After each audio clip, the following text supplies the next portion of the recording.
compensation a accepté les demandes qu'ils ont? Moi, je me rappelle du congrès d'il y a 2 ans. On avait la même atmosphère avec les jeunes de la relève agricole. Ça a pris 2 ans à régler le dossier, mais finalement, on l'a annoncé comme étant réglé avec les gens de la FRAC en début de semaine. L'an passé, c'était le dossier du sirop d'érable.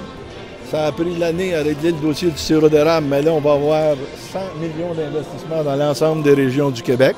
Cette année, c'est le dossier des taxes sur lequel les chiffres ne concordent pas entre le ministère des Finances et ceux de l'UPA. Les chiffres ne mentent pas. À un moment donné, les comptes vont rentrer. Si le ministre des Finances a raison, ça va rester comme ça. Puis si le ministre des Finances, puis je pense pas que ce soit le cas, a commis une erreur, moi, je suis toujours prêt à reconnaître les erreurs. J'ai pas de difficulté avec ça. OK, parce que sur le programme de remboursement, justement, il n'y a pas de... Je veux dire, vous parlez 2 langues différentes, on dirait. On parlait 2 langues différentes. On parlait 2 langues différentes au niveau de la relève agricole il y a 2 ans. On parlait 2 langues différentes au niveau du sirop d'érable l'année passée. Puis on parle 2 langues différentes cette année. Mais quand je regarde le passé, les chiffres du ministère des Finances étaient bons dans le sirop d'érable, ils étaient bons dans la relève agricole. J'ai pas de raison de croire pourquoi il ne sera pas bon ce coup-ci. Vous trouvez ça difficile quand même? Non. Non, moi j'ai été ministre de l'Environnement pendant 50 ans. J'étais ministre du Travail pendant 3 ans et demi de temps. Ça fait partie de la dynamique des réunions syndicales. Les compensations pour oui. l'accord économique. Oui. Là, on vous demande de ne pas signer le décret pour accepter cet accord-là. Est-ce que vous allez le faire pour avoir des compensations? Moi, j'ai pris le dossier dans l'état où il était quand je suis arrivé. Quand je suis arrivé au dossier, tu avais 3 membres du gouvernement péquistes qui avaient travaillé dans ce dossier-là. Vous aviez l'ex-ministre des Finances, l'ex-ministre des Affaires internationales qui est actuellement chef de l'opposition, et vous aviez la première ministre, Mme Marois, et le ministre de l'Agriculture, François Gendron, à un moment donné, a échappé la phrase suivante parce que M. Léger avait laissé tomber, pas M. Lisée avait laissé tomber les fromagers. Je ne voudrais pas me mépriser, je ne veux pas me méprendre dans le texte comme tel. Vous l'avez dans la terre de chez nous, c'est vous autres qui l'aviez. Il aurait dû se la farmer ou quelque chose du genre. En ce qui concerne Mme Marois, quand c'est arrivé dans le dernier droit, à partir de Bruxelles, elle a déclaré dans un anglais impeccable « It's not a deal breaker ». Fait que ce qu'on a fait depuis ce temps-là, c'est qu'on a renforcé notre négociation avec Ottawa. On est allé chercher certaines compensations qui ne sont pas suffisantes pour le moment. Et je rencontre une autre fois, j'ai rencontré M. Poisson hier, le secrétaire parlementaire du ministre fédéral de l'Agriculture, et je rencontre M. McCauley demain matin. Votre collègue du PQ demande votre démission. Comment est-ce que vous pouvez rester en poste quand vous faites face à autant de mécontentement?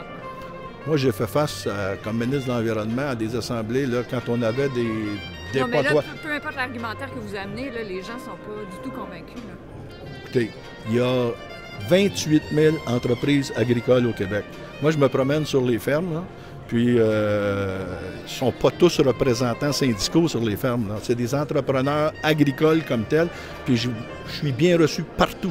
J'étais dans Arthabasca sur la ferme Fleury la semaine passée. On a fait le tour, on a parlé de sa génétique, puis de son lait. J'étais avec les Jacobs de Port-Neuf dernièrement. Quand tu es bien reçu, tu es bien reçu. Qu'est-ce que vous êtes prêt à prendre pour rétablir le lien de confiance avec les agriculteurs qui est manifestement vraiment brisé? Le lien de confiance, il existe quand vous regardez les rapports. Je n'ai pas eu le temps de lister les productions, mais les spécialistes vont vous le confirmer. Dans le lait, ça va bien, sauf les importations de lait diafiltré. Le Saguenay-Lac-Saint-Jean n'achète que du lait canadien. AgroPure n'achète que du lait canadien. Et d'ici la fin de l'année, corrigez-moi si je me trompe, mais il va y avoir des annonces de négociations nationales qui vont être rendues publiques. Dans le dossier du porc, vu qu'on a été prudent, on a été capable d'avancer 33 millions il y a 10 jours, puis ça va nous coûter plus cher, puis on va le faire.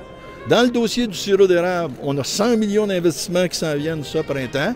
Dans les bleuets, une récolte record. Dans la canneberge, record. Le prix des céréales, la récolte est abondante, le prix des céréales est moyen, mais encore payant pour l'agriculteur.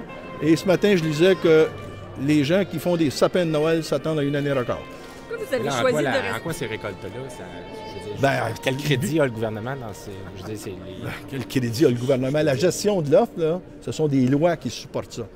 La financière agricole, là, ce sont des contributions publiques qui supportent ça pour les 2 tiers. 1 tiers les producteurs. Et quand vous mettez de l'ordre dans ces finances-là, vous garantissez l'avenir des producteurs agricoles et c'est ce qu'ils ont besoin. Donc, c'est ça qui fait en sorte que les producteurs ont des bonnes récoltes.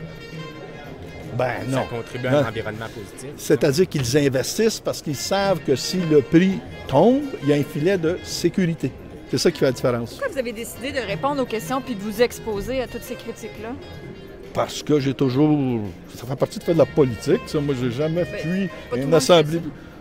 Ben, chacun sa façon, mais moi, je le fais là, chaque année. Je le fais à la période de questions. Je vous rencontre à tous les jours dans les corridors de l'Assemblée nationale. Je ne fuis pas les médias, puis je ne fuis pas les agriculteurs, au contraire.